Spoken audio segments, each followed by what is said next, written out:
Hey guys, welcome to Backstage with Millionaires. My name is Caleb Friesen. I'm the host of the show, and today our guest is Sameera. Thanks for coming on the show, Sameera. Sure, no problem. So she is one of the co-founders of CollateBox. Their most recent product is called Userships. You can check it out at userships.com. And today we're going to be talking about how to survive entrepreneurship, because entrepreneurship is, if you are an entrepreneur or if you've consumed any content around the entrepreneurship ecosystem, you know that it's a roller coaster.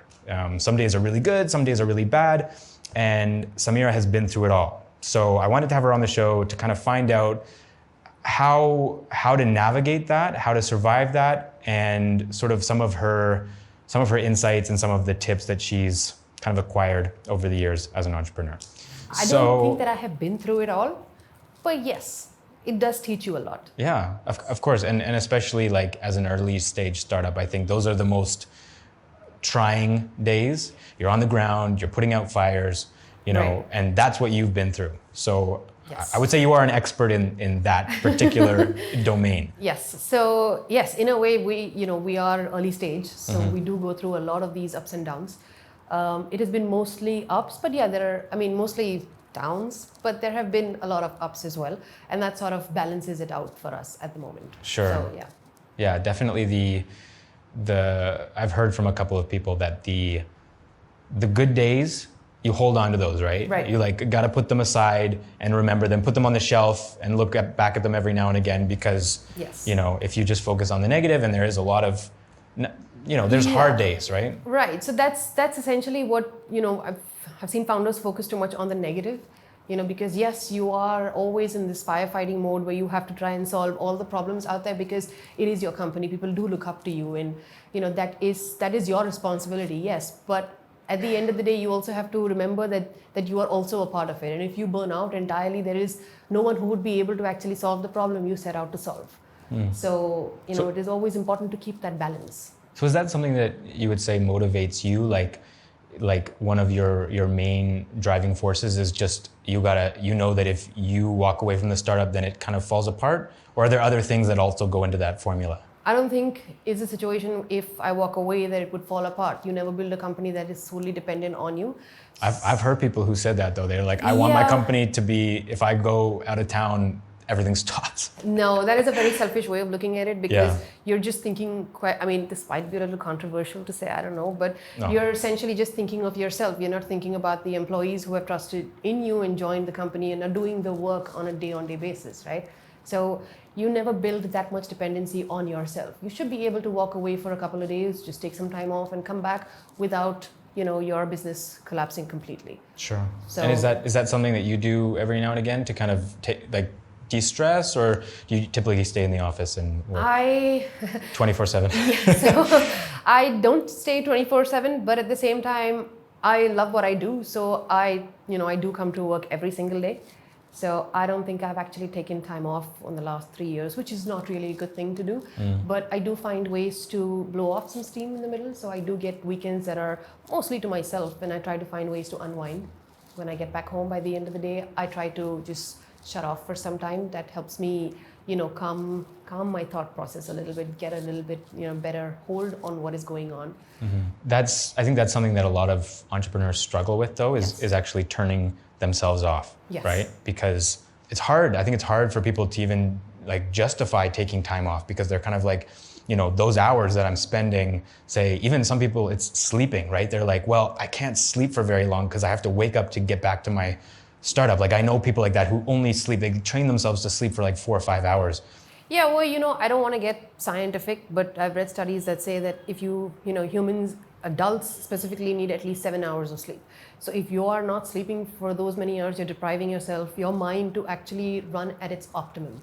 Right? So I do like to get my sleep. Sure. I like to, unwind. That is your mind's way of, normalizing itself from the day to day. Sure. You need to find a way for you to relax, to be able to find that balance. And that does not mean working 4 hours, 8 hours, 10 hours. You cannot really time it that way. So, I've heard of, entrepreneurs who work 20 hours a day, and that's not really beneficial, right? So you're just burning yourself in the long out. run. Yeah, in the long run, it's not going to make sense. Yeah. And is that like when you first became an entrepreneur, right? Is this stuff that you've had to learn kind of over the years as you've been doing this, that, okay, I actually need to de-stress, or is that just something that you kind of knew inherently that I Right. So when I actually began, I have done 20-hour days, right? And I realized I was quite young, and I realized what I was doing by the end of the week, it started to show. My mind was fatigued. I was not able to think clearly. It became about the daily mundane sort of routine that I had to just follow through, and that's no way for you to keep going. You're burning too much fuel, and you're not really giving it time to yourself to recoup. So you're getting stuck in a loop that is not going to do you any good in the long run. So it was a hard lesson to learn, right? I did fall terribly sick. Yeah. Oh no. So that's another thing, hey? If you yes. don't get enough sleep, if you're stressed out, that can happen. Your immune system is sort of compromised because of that. Yes, it does. So you have to take care of yourself, especially when you know that you have the passion to build something to make a difference, in that market that you're currently in. You have to take care of yourself, because it's not just you, it's your employees, your customers that have put their faith in you. And I think, some people think about it like it's counterintuitive. Yeah, I want to grow my startup. I need to put in as much time as possible. I shouldn't be taking time off. But like you're saying, it actually is, you'll actually get more value out of your time if you're well rested, if you're healthy. Right. Well, look, see, when you start a company, yes, you're expected to put in everything that you've got for the first 6, 8, 10 months. But even after 10 months, 12 months, you're still doing the same grind where you're pushing yourself for, 14, 18 hours a day and not really getting some time off. And, that's all you're doing. Maybe it is time for you to sit back and think about what you are doing. Is that the right thing that you're doing? Is there some help that you can possibly get? Maybe maybe just the one person is not enough. Maybe you do need the help. And, that's the stage when you should not be afraid to ask for help, get some help, hire the right people. If you don't have the skills to solve, a problem, find someone who can, complete that side of you instead of you trying to break yourself fixing it. Sure. I just have a quick question. Before becoming an entrepreneur, what was the company that you were working for? So I've actually worked for a lot of companies. Okay. I've had a very long stint at HP. HP. So I was there for about close to 4 years. Okay. After that, I was part of the initial team that started CollateBox. Okay. So that is the mutual fund investment firm in Bangalore. And post CollateBox this is where I am. Okay. So working at HP, working at CollateBox, was that sort of like, did you know that you wanted to become an entrepreneur, or did you were just sort of like, you figured it out while you were at CollateBox, you figured it out while you were at HP? Like, what's the story there? So I've always known that I wanted to be an entrepreneur. Always known that. There's always been this drive of running my own business. My father did that. My mom did it in her own way from home, and my sister does her own thing, and so that the entrepreneurship has always been in the family. But I knew that I didn't have the business expertise. I didn't go to any fancy business school, so I knew that the only way I could get ahead was actually get the experience on the ground, get jobs at the Fortune 500. So that's where I've worked with HP, I've worked at IBM, I've worked with Dell, so I've worked with all the big three. Sure. And post that I realized I needed to understand how a startup works. And that's when I went down a startup journey, trying to work just with startups, seeing how they work, how they function. And that sort of gave me a view of what happens with each of the organizations at different stages that they are in. And that to me was, that experience was just something else. And I definitely wouldn't trade it for anything else. Sure. There's a lot of founders that I've interviewed where they started straight from college, right? They were doing their schooling, and some of them even like dropped out, but some of them finished their schooling and then they went right into entrepreneurship. And so they didn't have that experience that you did, right? Where you kind of, you're easing into it a little bit more, right? You always wanted to be an entrepreneur, but you also recognize that I don't know what the hell I'm doing. So just jumping right into it is going to be like really trial by fire, right? Yes. So is that something that you would recommend to people, or do you think, looking back now, you kind of maybe wish that you had just jumped right in, because you always have to learn on the go as an entrepreneur? Whether you worked at HP, whether you worked at Scriptbox, there's still a lot of things that you didn't know going into it, right? So what advice would you give to someone who maybe they're just starting college, and they're thinking, should I go and get some experience at a company, or should I just start my company, my startup right away? So I think it depends on the people. Yeah, and both of these have their own merits, right?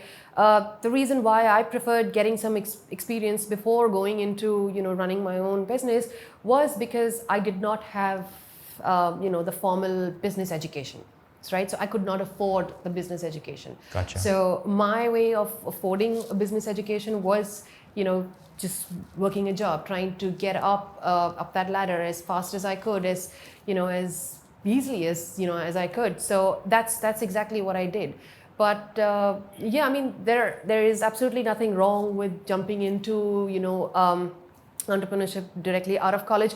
But what I would recommend is you do it only when you know what problem you're going to solve. Right? So you don't just jump into entrepreneurship thinking that, okay, I want to be an entrepreneur, I want the title of a founder. That's not going to get you anywhere unless you're not trying to solve a problem that you have the potential to solve.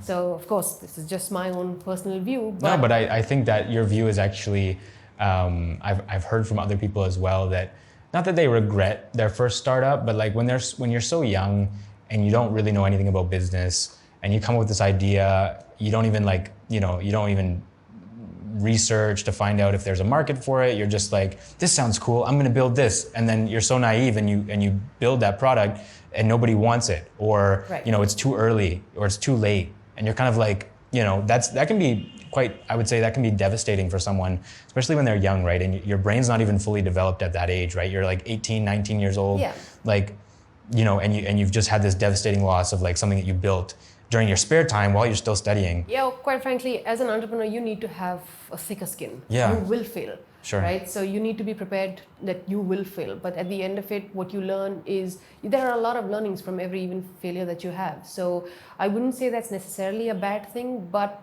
if you have the knowledge, if you understand how it works, if you either had the experience through your college or through other jobs, corporate jobs that you've had, whatever that might be, you might, for all you might just succeed as soon as you hit you jump directly into it. So every scenario is different. Of course. But, I would still say that you need to know what you're doing before you get into it. Because it's not just about the tag.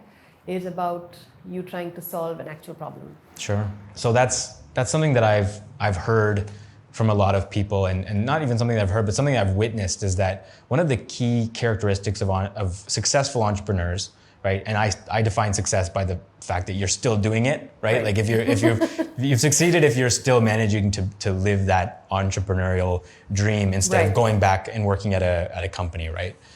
The ability to fail and bounce back from that failure is paramount, right? If you can't do that, and you can't learn from your failures, then entrepreneurship probably isn't for you, right? Yeah, I mean, I wouldn't say it's not for you, but unless you plan on getting it right the first time. Yeah, so you have to be prepared that everything that you do is not going to succeed. You need to be prepared that yes, you would fail. There is a possibility of you failing, and you need to a huge possibility. Yeah, you need to have thicker skin to be able to just accept that, be able to learn from it, and move on. And there is absolutely nothing wrong with failing.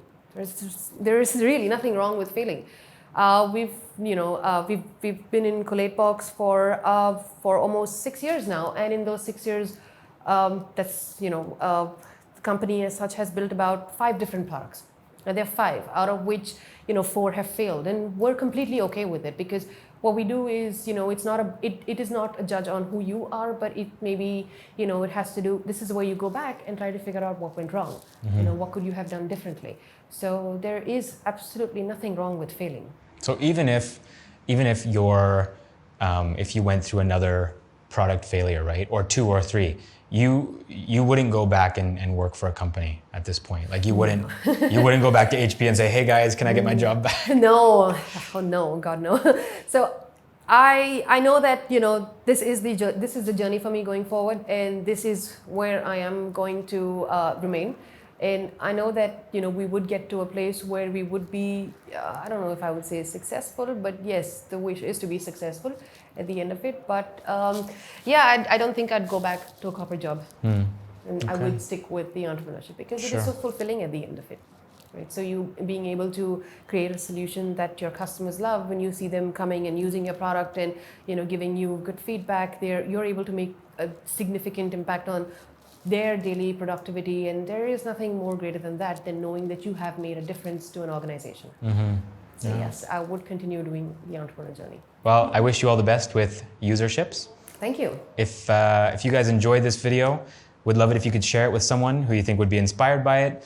If you have any comments for Sameera about her journey or the company's journey, just leave them down below. And if there's a couple of really good ones, then I might ask her to kind of come back and respond to those at some point. Certainly will. Yeah. And yeah, thank you so much for watching, guys. And thanks so much for coming on the show. Thank you so much for having me. Yeah, definitely. All right. There we go.